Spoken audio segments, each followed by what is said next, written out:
Hello everyone समस्त को मु भी शिक्षक है यूट्यूब चैनल रे बहुत बहुत स्वागत एवं अभिनंदन।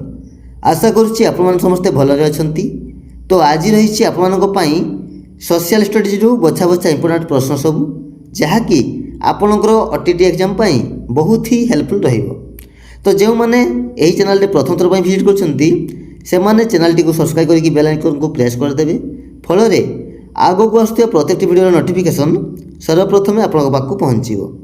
आउ आपण मैंने प्रत्येक प्रश्नर आंसर कौन चूज करछंती ताहा कमेंट लिखिदेवे और शेष में आपणकर आउट ऑफ 10 केते मार्क रखुचंती ताहा मते कमेंट रे जणाइबे। ठीक अछि, तो चलंतु आउ डे न करिकि क्लास टी को आरंभ करिया। देखो पिले प्रथम प्रश्न, जलपथरे भारत बाहर केउं सभ्यता सहित हरप्पा सभ्यतार निगूढ़ संपर्क रहिथिला। जलपथरे भारत बाहर केउं सभ्यता सहित हरप्पा सभ्यतार निगूढ़ संपर्क रहिथिला। ऑप्शन ए मिस्र, option B Greece, option C Mesopotamia, option D Rome. कौन हम राइट आंसर?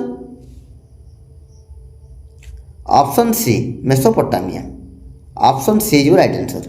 ठीक अच्छे। नेक्स्ट क्वेश्चन नंबर 2, केउं सभ्यतार अधिवासी माने घोड़ा एवं कुकुरर व्यवहार जानि नथिले। केउं सभ्यतार अधिवासी माने घोड़ा एवं कुकुरर व्यवहार जानि नथिले। ऑप्शन ए आर्य सभ्यता, ऑप्शन बी सिंधु सभ्यता, ऑप्शन सी मेसोपोटामिया सभ्यता, ऑप्शन डी रोम सभ्यता। कौन हम राइट आंसर पिले? ऑप्शन बी सिंधु सभ्यता है। सिंधु सभ्यतार अधिवासी माने घोड़ा एवं कुकुरर व्यवहार जानि नथिले। ठीक अच्छे। नेक्स्ट क्वेश्चन नंबर 3, पानी पानी शब्दर अर्थ कौन? पानी शब्दर अर्थ कौन? ऑप्शन ए स्वतंत्र शिक्षक गोष्ठी, ऑप्शन बी स्वतंत्र चिकित्सक गोष्ठी, ऑप्शन सी स्वतंत्र विचारक गोष्ठी, ऑप्शन डी स्वतंत्र व्यवसायी गोष्ठी। कौन हम राइट आंसर? ऑप्शन डी स्वतंत्र व्यवसायी गोष्ठी। मन रखिए पिले, पानी शब्दर अर्थ होउची स्वतंत्र व्यवसायी गोष्ठी। ठीक अच्छे, मन रखियो। नेक्स्ट क्वेश्चन नंबर 4, सिंधु सभ्यतार अधिवासी माने केउं वृक्ष को पूजा करुथिले। सिंधु सभ्यतार अधिवासी माने केउं वृक्ष को पूजा करुथिले। ऑप्शन ए तुलसी गछ, ऑप्शन बी निम्ब गछ, ऑप्शन सी बेल गछ ना ऑप्शन डी अश्वत्थ गछ। कौन हम राइट आंसर? ऑप्शन बी निम्ब गछ को है। सिंधु सभ्यतार अधिवासी माने निम्ब गछ को पूजा करुथिले। Option B is right answer. Next question number 5, Odisha इतिहास विषय रे केउथिरु तथ्य मिले है। ओडिशा इतिहास विषय रे डैश रु तथ्य मिले। केउथि तथ्य मिले पिले? ऑप्शन ए खड़िरत्न पंजिका, ऑप्शन बी कोहिनूर पांजी, ऑप्शन सी मादला पांजी, ऑप्शन डी कौन सी नुहे। कौन हम राइट आंसर?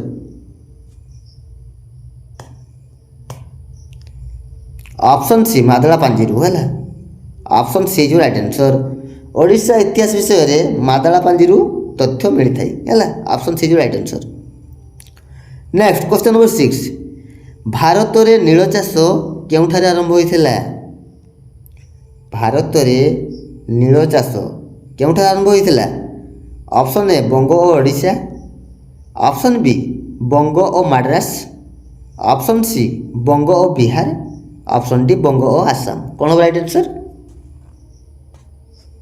ऑप्शन सी बंग और बिहार है। भारत रे नील चाष बंग और बिहार ठारे आरंभ होइथिला। ठीक अच्छे।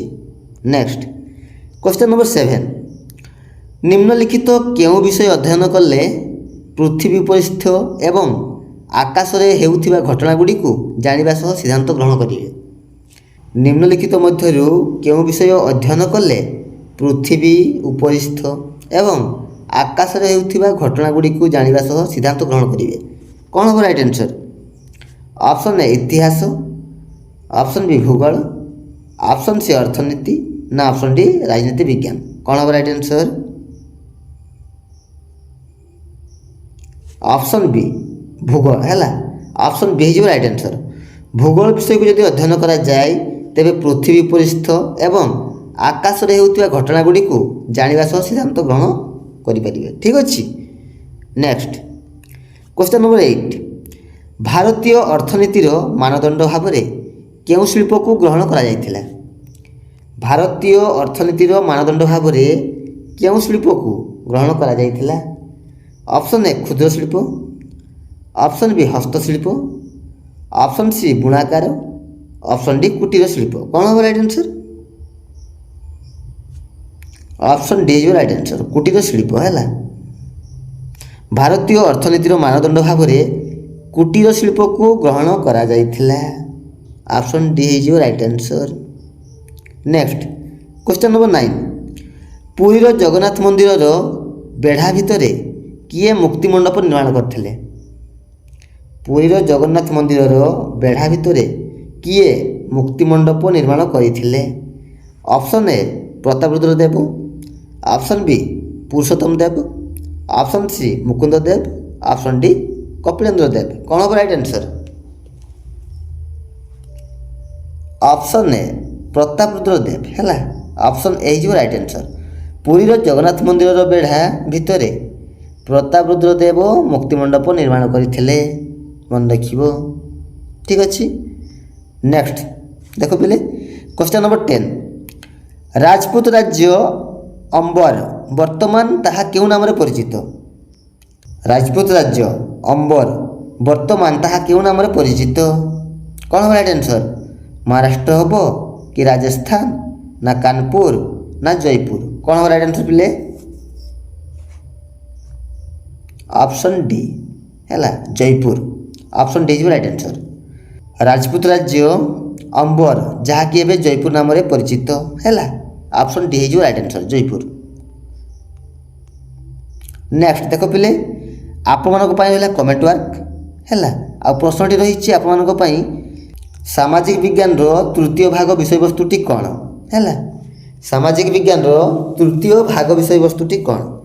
ତ ଏ ପ୍ରଶ୍ନର ସଠିକ୍ ଆନ୍ସର୍ କ'ଣ ହେବ ତାହା ଆପଣମାନେ କମେଣ୍ଟ ସେକ୍ସନରେ ନିଶ୍ଚିତ ରୂପେ ଲେଖି ଜଣାଇବେ। ଆଉ ଆପଣଙ୍କର ଆଉଟ୍ ଅଫ୍ 10 କେତେ ମାର୍କ ରଖିଛନ୍ତି ତାହା ମଧ୍ୟ କମେଣ୍ଟ କରିକି ଜଣାଇବେ। ଠିକ୍ ଅଛି। ତ ଭିଡ଼ିଓଟି ଯଦି ଭଲ ଲାଗିଥାଏ ତେବେ ଲାଇକ୍ କରିଦେବେ ଏବଂ ନିଜର ସାଙ୍ଗସାଥିମାନଙ୍କୁ ସେୟାର ମଧ୍ୟ କରିଦେବେ। ତ ଆଉ ଗୋଟେ ନୂଆ ଭିଡ଼ିଓ ଦେଖା ହେବା, ସେ ପର୍ଯ୍ୟନ୍ତ ରହୁଛି। ଧନ୍ୟବାଦ। ଜୟ ଜଗନ୍ନାଥ।